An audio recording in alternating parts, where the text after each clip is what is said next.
Good evening, one and all. We welcome you all to the international webinar series on holistic health, well-being, and sustainable development, commemorating Azadi Ka Amrit Mahotsav, nation celebrating 78 years of independence, and United Nations Sustainable Development Goals 2015 to 2030 as part of awareness and campaigns.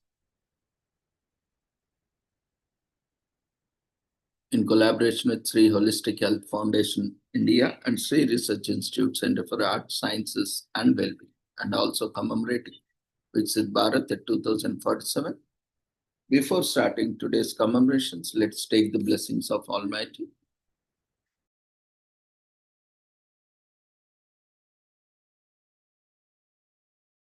कुरुत्वं कल्याणम् आरोग्यं धनसम्पदः शुभं कुरुत्वं कल्याणम् आरोग्यं धनसम्पदः शत्रुबुद्धिविनाशाय दीपज्योतिर्नमोऽस्तुते दीपज्योतिर्नमोऽस्तुते शुभं कुरुत्वं कल्याणम् आरोग्यं धनसम्पदः शुभं कुरुत्वं कल्याणम् आरोग्यं धनसम्पदः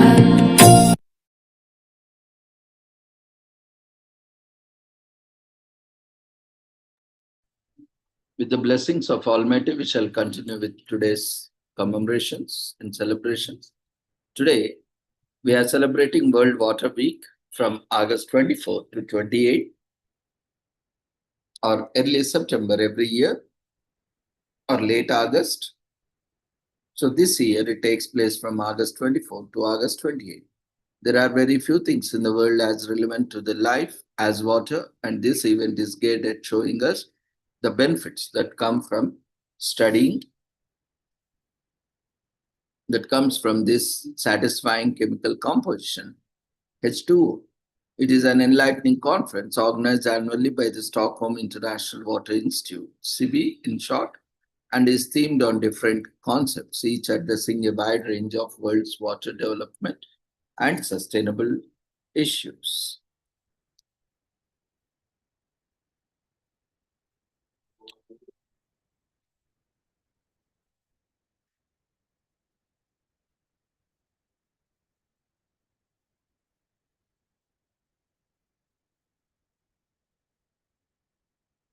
So water is essential for human existence and life in general. The inorganic, transparent, tasteless, odorless, and nearly colorless chemical substance is the main constituent of its hydrosphere and the fluids of all known living organisms. The origin of water on Earth in the subject of body of research in the fields of planetary science, astronomy, and astrobiology. Earth is unique among the rocky planets in the solar system in that it is the only planet known to have oceans of liquid water on its surface.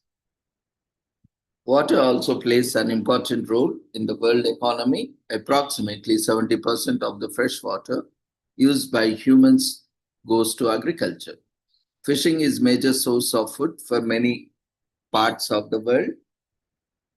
Much of being long distance trade of commodities is transported by boats through various bodies of water. Large quantities of water, ice, and steam are used for cooking, cooling, and heating in industry and also in homes. Water is an excellent solvent for a wide variety of substances, both mineral and organic, such as it is widely used in industrial process and in cooking and washing. In reverence to practically the most important resources to human existence, World Water Week in Stockholm originally began as the Stockholm Water Symposium in 1991 and has been convened annually ever since. A different theme is selected each year, ultimately geared at tackling the world's greatest challenges, such as the climate crisis, poverty, and loss of biodiversity.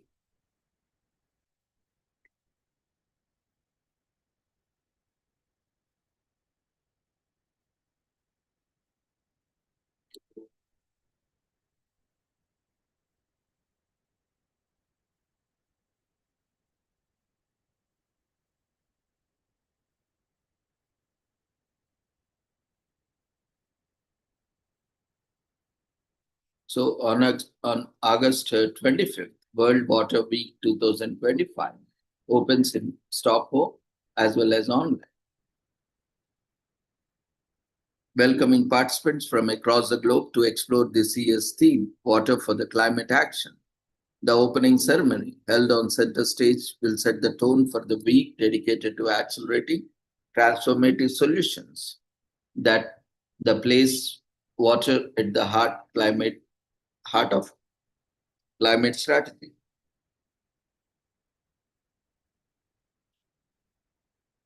So water is key enabler of climate mitigation, resilient management, and security. In line with the first global stock take, this year's program emphasizes how water intersects with health, resilience, development, and the environment, highlighting the urgency of cross-sectorial collaborations, innovative financing, and multi-stakeholder partnerships to achieve 2030 agenda. So the opening ceremony will feature welcoming remarks from Helena Tybel, Executive Director of CIVI, and Suzanne Halling Duffy, Director of World Water Week, together with Tom Panella, Chair of CIVI's board, and Asa Lingdagen, Vice Mayor, Stocko, a keynote address by Hechi Retino LP Masudi, UN Special Envoy on Water, will set policy scene by reflecting on progress since COP29 and the UN 2023 Water Conference.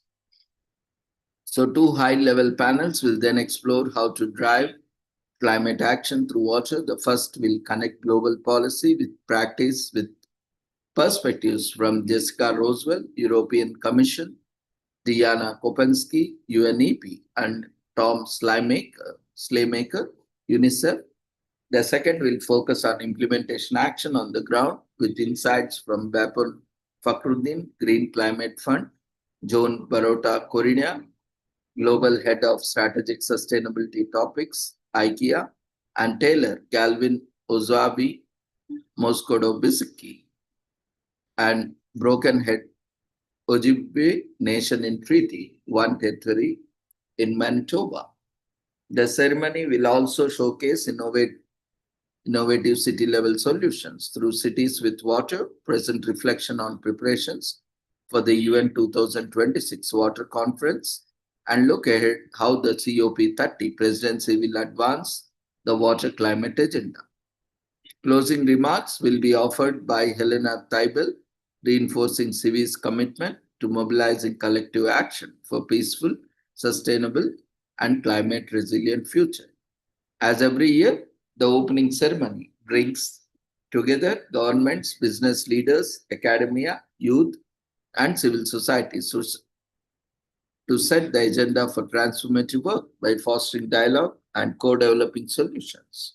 World Water Week continues to serve as a global platform to turn water knowledge into action.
Let's watch a short video.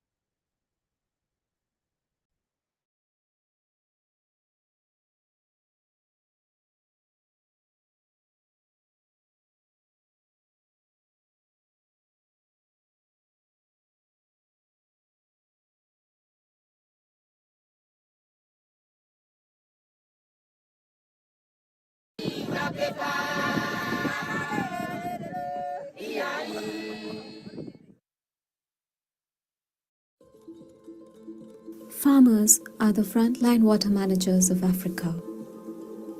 The African continent does not have the luxury of endless water supply during dry spells.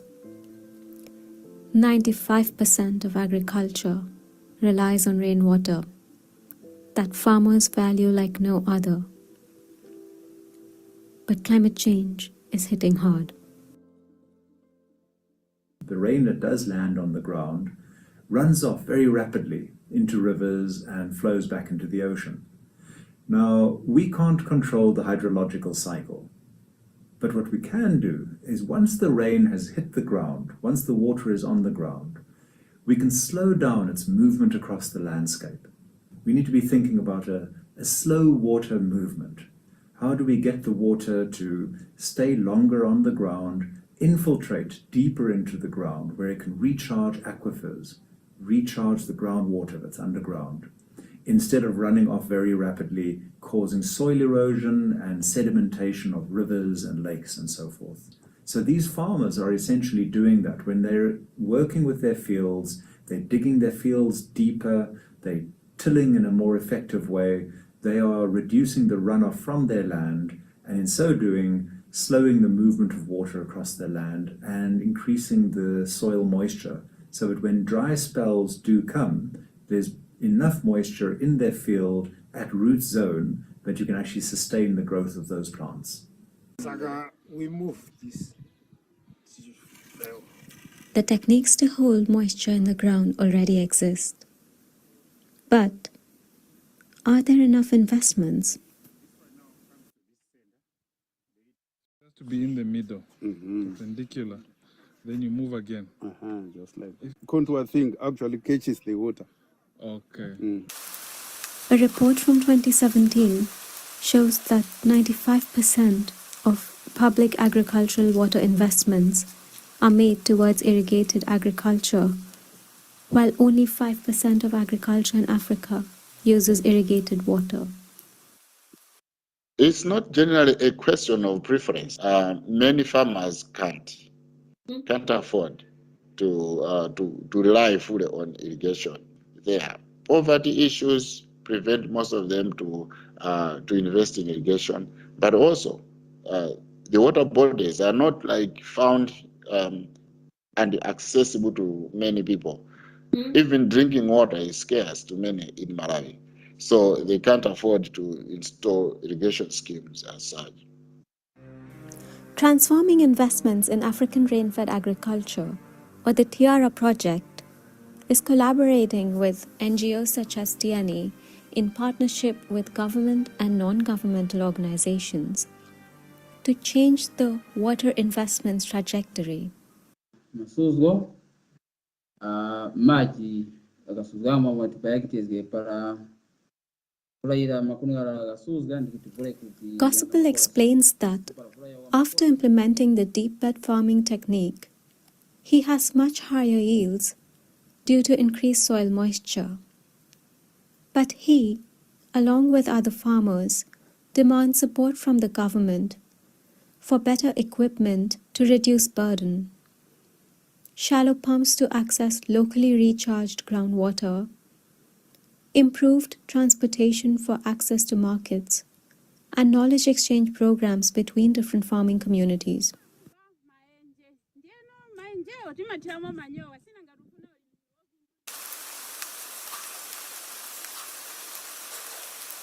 In the coming months, the Tiara Project aims to present business cases of how limited financial support to farmers can significantly improve food and economic security. There are ongoing case studies across Zambia, Zimbabwe, and Malawi.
The World Water Week is organized by the Stockholm International Water Institute, in short known as CIVI, annually, every late August or early September, starting tomorrow.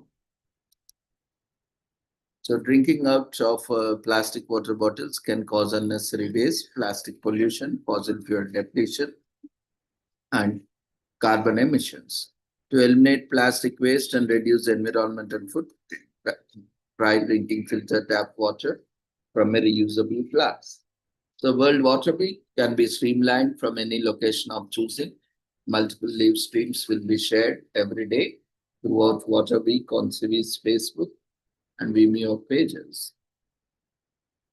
So you can share your thoughts with hashtag World WWW. Conduct a simple water search on Netflix, Hulu, or Amazon. You will find highly acclaimed documentaries and films regarding the global water crisis. Climate change, single-use plastics, and droughts. Watching a powerful film can inspire you to the change small aspects of your everyday life, especially when it comes to water use. On any empty stomach, water leaves your stomach 5 minutes after drinking. So it's a short-term guest on empty stomach. The human brain consists of 73% of water, and the human body also around 70% of water.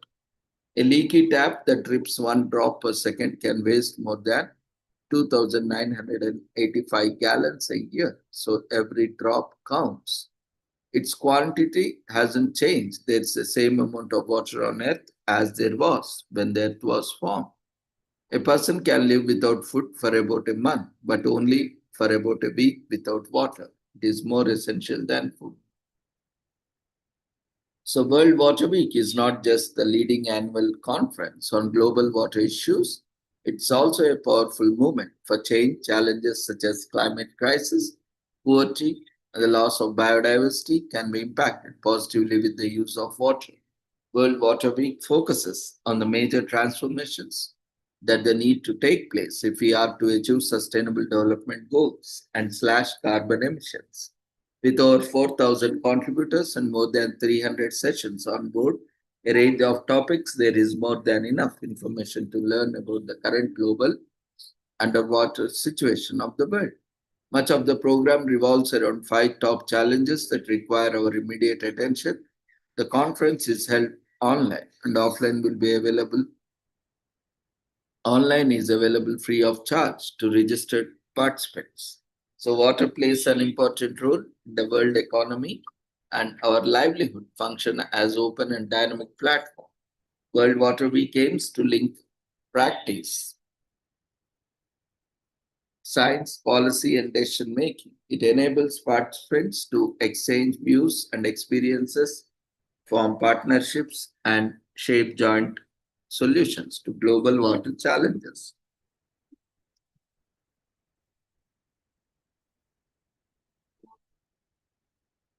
Today is also commemorated as Burning Man Festival in US, which is a week-long celebration that takes place in the week of preceding Labor Day. And this year it will be Burning Man began as a small gathering of friends on Baker Beach outside San Francisco. In 1986, Larry Harvey and Jerry James arranged the event, which included the burning of 8-foot-tall wooden effigy of a man on Baker Beach in San Francisco to commemorate the summer solstice. It has evolved into a late summer arts event held in Nevada's Black Rock Desert. So Burning Man has become a popular destination for celebrities and social media influencers. Participants design and build all the artworks such as experimental and interactive sculptures, activities, and events. It focuses on community, art, self-expression, and relents. Today is also commemorated as Liberia Flag Day. Liberia, celebrated annually on August 24th, we mark the adoption of the Liberian flag. Liberians around the world celebrate this day since it marks the 150th anniversary of the adoption of their flag, which was a watershed moment in Liberia history, coming just months after the country declared independence from the United States. Although the Liberian flag is based on the American flag, it has own meaning and symbolism. Every year, the occasion is held to honor people's unwavering devotion to their country's flag.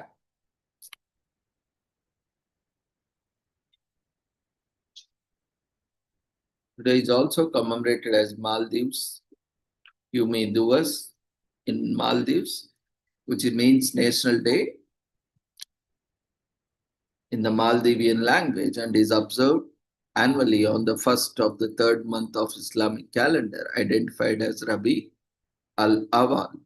And this year it will be observed on August 24th. This day is to celebrate the victory of Muhammad Takurum Fanu al-Azum over the Portuguese occupation in the year 1573. The celebrations of Guarni Duas typically include route marches and parades on the streets of Male as well as on the islands. And there would be occasionally also be flag raising ceremonies and fireworks to celebrate this day.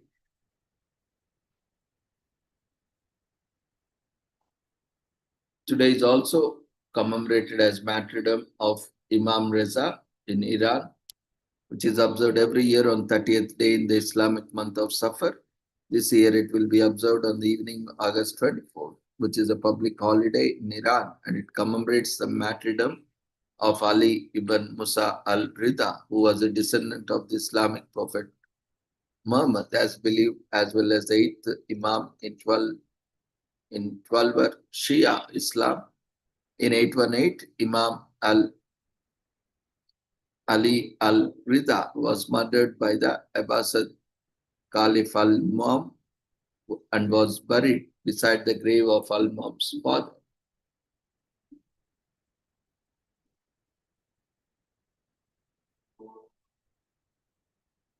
Every year on this day, millions of Iranians attend mourning processions to commemorate the martyrdom anniversary of Imam Reza.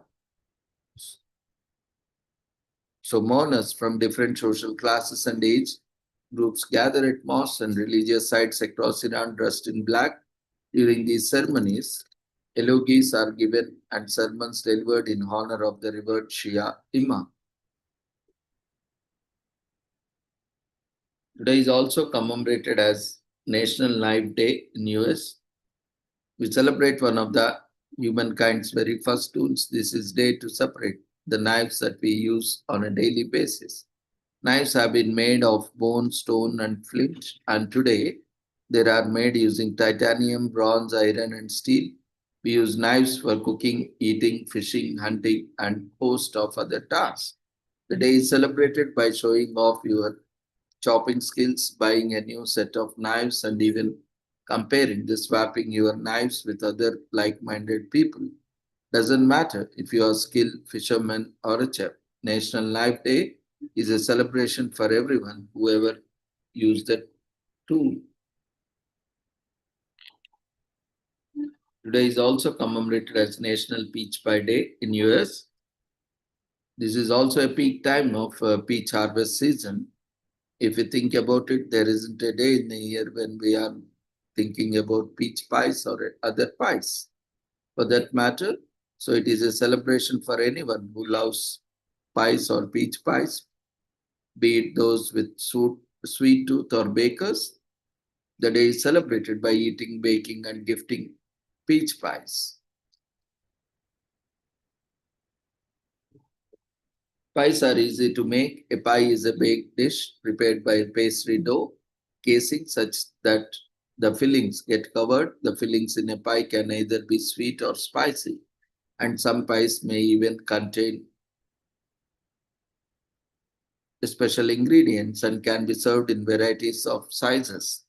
They range from bite size for a quick snack to the ones that can be shared with the entire family.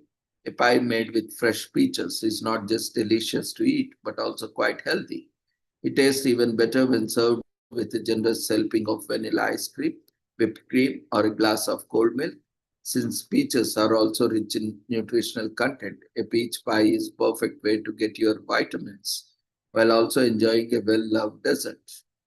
On this day, instead of just peach pies, you can also taste pies made of unique fillings such as mangoes, avocados, or strawberries, or any other fruit. You can expand your palate and try pies from different regions to appreciate how truly versatile the dessert is. As the peach season come to an end, we can think of no better way of celebrating than National Peach Pie Day. Today is also commemorated as National Scam Artist Day in US. Although this can be easily confused with the scam artist, here both are different. This is SKAM and not that scam, scams. So this day was created to celebrate the life and birthday of founder of SKM Artist Incorporated, Sujit Kundu. Sujit is a professional promoter, talent manager, and all-round businessman with over a decade work of experience in the entertainment industry. He founded the company SKM Artist, a DJ management company that now has a longer roster of over 80 chart-topping DJs and hosts like Lil Jon, Swiss Beats, Nick Cannon, and Amber Bose. Today is also commemorated as National Waffle Day on August 24th in US. With so many varieties, Belgium, Hong Kong, fruit waffles, galettes to enjoy in countries ways from adding classic topping like butter, syrup, fruit, and chocolate to waffle sandwiches and hot dog buns.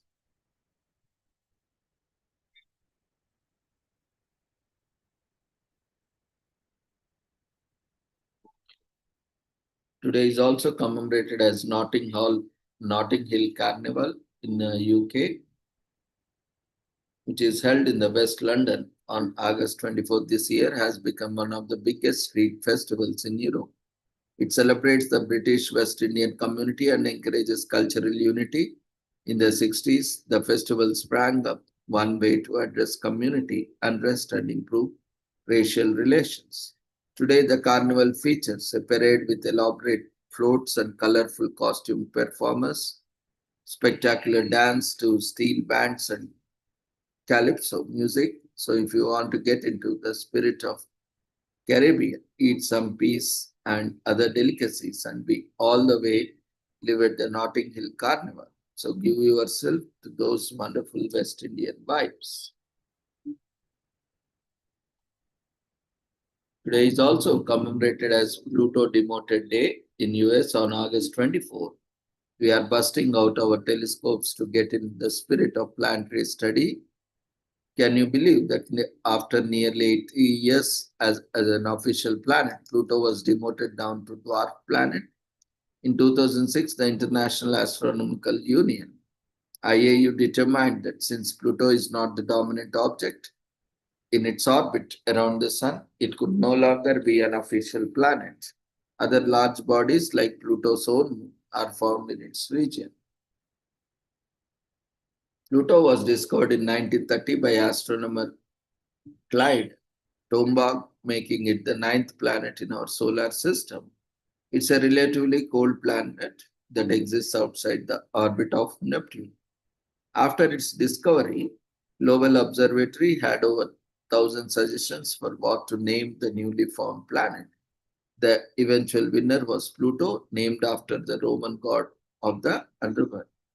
In 1992, questions arose around the Pluto's legitimacy as a planet after the discovery of large objects in its region, including one that actually had a larger mass than Pluto itself. Eventually, in 2006, the International Astronomical Union, in short known as IAU, settled on a definition for planet which ultimately excluded Pluto from the point forward, and it has been known as dwarf planet. A dwarf planet is defined as a celestial body that orbits the sun and has enough mass to achieve nearly round shape, but that has not cleared the area around its orbit and is not a moon.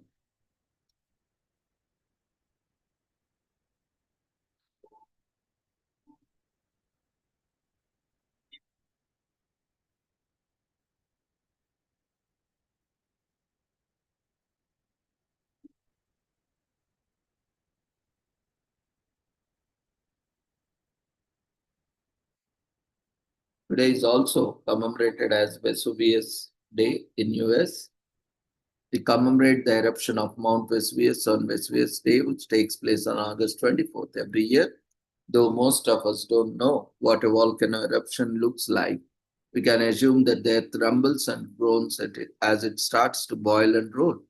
Volcano eruptions are also marked by the appearance of a cloud of dark ash that moves with the winds and spread far and wide. Finally, bright and extremely hot molten rock flows down the hill to destroy nature and human life. These are just a wave of the few markers.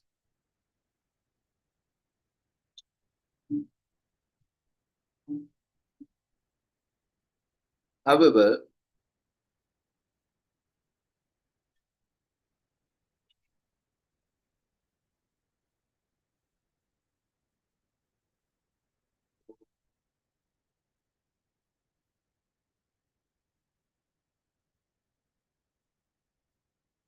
there are just a few markers of volcano eruption. However, it is believed that the eruption of Mount Vesuvius has been one of the deadliest ones in the history. On this day, we remember the lives lost in this eruption.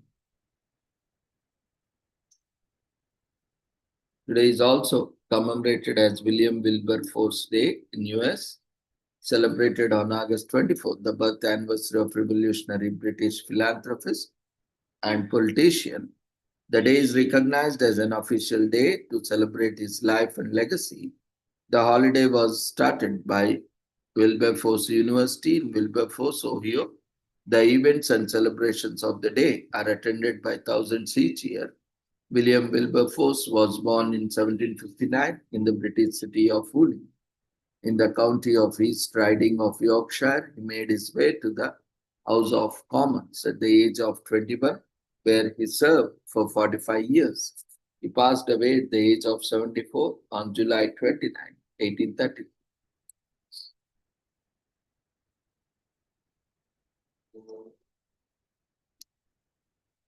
So with this, we shall end today's commemorations. Thank you everyone for joining us in today's commemorations. So see you all tomorrow at the same time with the same joining link. Before leaving, we request everyone to quickly fill up the feedback form, which has been raised in the form of polls. So see you all tomorrow at the same time with the same joining link with different commemorations and celebrations. Take care. Good night.